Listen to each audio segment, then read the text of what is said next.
السلام علیکم ورحمۃ اللہ وبرکاتہ۔ الحمدللہ وحدہ والصلاة والسلام علی من لا نبی بعدہ وبعد۔ معزز ناظرین کرام و مشاہدین اعظام، اس سے قبل کی چند قسطوں میں ہم نے رسول اللہ صلی اللہ علیہ وسلم کی ولادت باسعادت جو ہے کس دن ہوئی، اور اس کے بارے میں علماء کے جو اقوال ہیں وہ بیان کیے، اور پھر ان میں سے راجح قول کیا ہے وہ بھی بیان کیا۔ اور پھر دوسرا نقطہ کہ عید میلاد النبی یہ کس نے ایجاد کی؟ کیا رسول اللہ صلی اللہ علیہ وسلم نے اپنی زندگی کے اندر اس دن کو منایا؟ کیا آپ کی بیویوں میں سے کسی نے اس دن کو منایا؟ کیا صحابہ کرام میں سے کسی نے اس دن کو منایا؟ کیا تابعین اعظام یا پھر اس کے بعد چلتے چلتے ائمہ اربعہ یا محدثین اعظام میں سے کسی نے اس دن کو منایا؟ اس کے بارے میں ہم نے مختصر گفتگو کی تھی۔ اور پھر اس کے بعد ہم نے تیسری نشست کے اندر عید میلاد النبی بنانے والوں کی دلیلوں میں سے پہلی دلیل جو سورۃ ابراہیم کی آیت نمبر 5 کے تناظر میں تھی، اس کا ہم نے مختصر جائزہ لیا، اور آج ہم ان کی دوسری اور تیسری دلیل کے بارے میں انشاءاللہ گفتگو کریں گے کہ عید میلاد النبی بنانے والے یہ بھی کہتے ہیں کہ سورہ ابراہیم کی آیت نمبر 28 کے اندر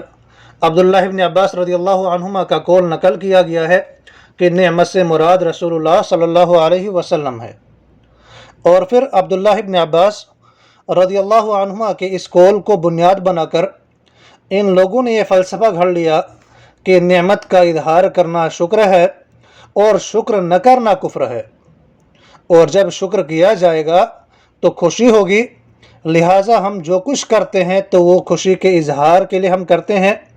اور خوشی کا اظہار بھی نعمت کی خوشی ہے۔ تو اب جب ہم سورہ ابراہیم کی آیت نمبر 28 کو دیکھتے ہیں، اللہ تعالیٰ کا فرمان ہے أَلَمْ تَرَ إِلَى الَّذِينَ بَدَّلُوا نِعْمَةَ اللَّهِ كُفْرًا وَأَحَلُّوا قَوْمَهُمْ دَارَ الْبَوَارِ۔ اے رسول اللہ صلی اللہ علیہ وسلم، کیا تم نے ان کو نہیں دیکھا جنہوں نے اللہ کی نعمت کا انکار کیا اور اس انکار کی وجہ سے اپنی قوم کو تباہی والے گھر میں اتار لایا؟ اب جو یہ کہتے ہیں کہ اس میں سے عبداللہ ابن عباس رضی اللہ عنہم کا یہ قول بیان کیا گیا ہے، نہ جانے انہوں نے اس قول کو کہاں سے لیا ہے۔ البتہ تفسیر ابن کثیر میں علامہ ابن کثیر رحمۃ اللہ علیہ نے یہ کہا ہے کہ یہ بات ہر کافر کے لیے ہے، کیونکہ اللہ تعالیٰ نے محمد صلی اللہ علیہ وسلم کو تمام جہانوں کے لیے رحمت اور تمام انسانوں کے لیے نعمت بنا کر بھیجا ہے، بس جس نے اس کو قبول کیا اور اس پر شکر ادا کیا وہ جنت میں داخل ہوگا، اور جس نے اس کو قبول نہ کیا اور اس کا انکار کیا تو وہ جہنم میں داخل ہوگا۔ اب یہ جو کہتے ہیں کہ عبداللہ ابن عباس رضی اللہ عنہما کا قول، اب یہ کہاں سے لیا گیا ہے؟ یہ قول کہاں سے لیا گیا ہے جس کا یہ بیان کرتے ہیں؟ اور پھر اس قول کو اس آیت کی تفسیر قرار دینا کیا یہ جہالت پر مبنی ہے یا تعصب پر؟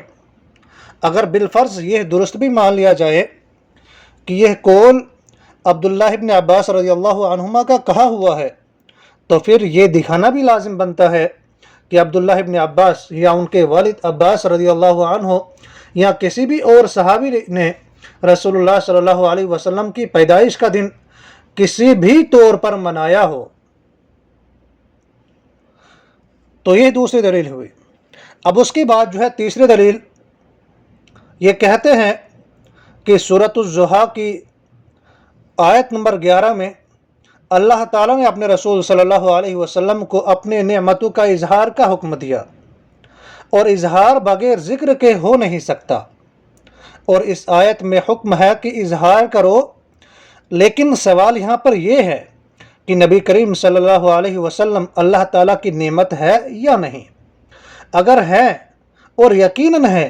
بلکہ تمام نعمتوں سے بڑھ کر ہے، تو پھر اس کا ذکر کیوں نہیں ہوگا؟ تو جواباً پھر عرض ہے کہ اگر یہ بھائی جو ہے سورۃ الضحیٰ کو پورا پڑھے اور پھر انہیں اس آیت نمبر 11 وَأَمَّا بِنِعْمَةِ رَبِّكَ فَحَدِّثْ اور تمہارے رب کی جو نعمت ہے اس کا ذکر کیا کرو، سے پہلے والی آیات سے یہ سمجھ میں آنا چاہیے کہ اللہ سبحانہ و تعالی اپنے رسول صلی اللہ علیہ وسلم کی دل جمعی فرماتے ہوئے ان کو اپنی نعمتیں یاد کرواتے ہیں، اور اپنی ان نعمتوں کو بیان کرنے کا حکم دینے سے پہلے دو اور بھی حکم دیتے ہیں۔ فَأَمَّا الْيَتِيمَ فَلَا تَقْهَرْ وَأَمَّا السَّائِلَ فَلَا تَنْهَرْ، پس جو یتیم ہیں ان پر غصہ مت کرو، اور جو کوئی سوالی ہو تو اسے ڈانٹو نہیں۔ ان دو حکموں کے بعد اللہ تعالیٰ نے اپنی نعمتیں بیان کرنے کا حکم دیا۔ اگر نعمتوں کا ذکر کرنے سے مراد عید میلاد النبی منانا ہے تو پھر خود رسول اللہ صلی اللہ علیہ وسلم نے اور آپ کے بعد ان کے صحابہ نے ایسا کیوں نہیں کیا؟ اس آیت کو اپنے فلسفے کی دلیل بنانے والے یہ لوگ جو ہے، اگر قرآن کی تفسیر رسول اللہ صلی اللہ علیہ وسلم کے احادیث یا صحابہ کرام کے آثار میں ڈھونڈنے کی زحمت فرما لیتے، یا امت کے اماموں کی بیان کردہ تفاسیر میں سے کسی تفسیر کا حقیقتاً مطالعہ کر لیتے، تو ان پر یہ بات واضح ہو جاتی کہ جو منطق یا فلسفہ یہ بیان کر رہے ہیں وہ ناقابل اعتبار اور مردود ہے، کیونکہ خلاف سنت ہے۔